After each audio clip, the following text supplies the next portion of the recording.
हर हर महादेव हर हर महादेव हर हर महादेव हर हर हर महादेव हर महादेव हर हर महादेव हर महादेव नमः पार्वती पते हर हर हर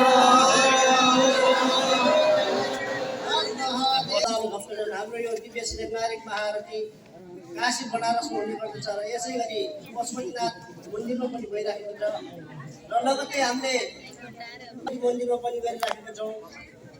अब भने तपाईँ हाम्रो घर आँगनमै आइसकेको छ। सज्जन भक्तजनहरू सबै लाभ हुनुहुन्छ भन्ने आशाका साथ आउनुहोस् अब हाम्रो हरिकीर्तनमा 2 मिनट रमाउनुहोस्। जय ओम नमः शिवाय।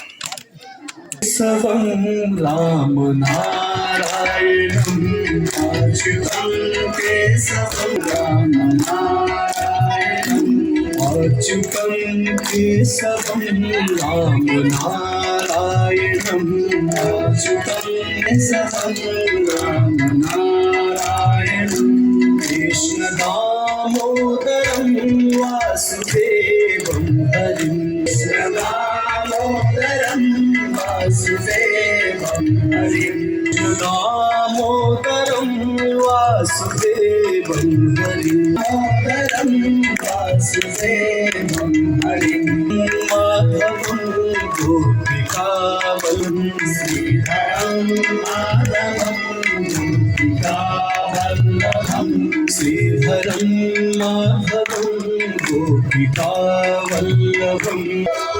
राधारमण हरि गोविंद बोलो राधारमण हरि गोविंद बोलो कृष्ण कृष्ण कृष्ण